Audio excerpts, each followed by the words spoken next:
যুক্তরাষ্ট্র ইরানে হামলা করার পর থেকে সারা বিশ্বের মানুষ তাকিয়েছিল রাশিয়া, চীন, পাকিস্তান ও উত্তর কোরিয়ার দিকে। ট্রাম্পের এমন হামলার পরই সরাসরি রাশিয়ার প্রেসিডেন্ট ভ্লাদিমির পুতিনের সঙ্গে মস্কোতে বৈঠক করেছেন ইরানের পররাষ্ট্রমন্ত্রী আব্বাস আরাগচি।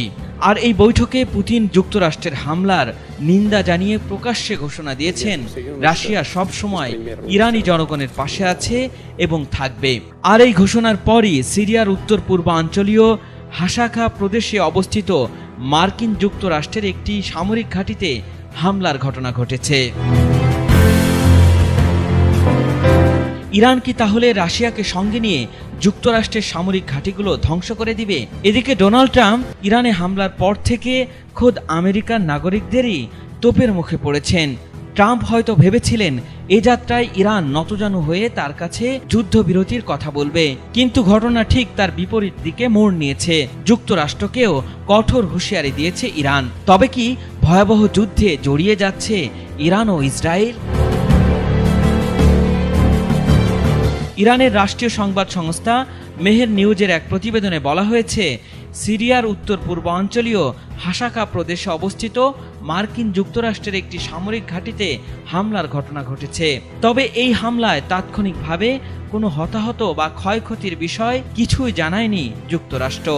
এই হামলায় মার্কিন ঘাঁটিতে বিরাট বিস্ফোরণের শব্দ শোনা গেছে এবং এলাকা জুড়ে উত্তেজনা ছড়িয়ে পড়েছে।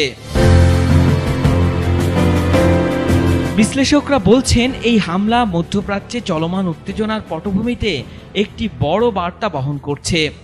সাম্প্রতিক সময়ে ইরান, ইসরায়েল ও যুক্তরাষ্ট্রের মধ্যে নতুন করে যে উত্তেজনা তৈরি হয়েছে, এই হামলাটি সেই প্রেক্ষাপটেই ঘটেছে বলে ধারণা করা হচ্ছে। আর এই হামলার কারণে মধ্যপ্রাচ্যের যুক্তরাষ্ট্রের সামরিক ঘাঁটিগুলোর নিরাপত্তা নিয়েও বেশ চিন্তিত হয়ে পড়েছেন ডোনাল্ড ট্রাম্প।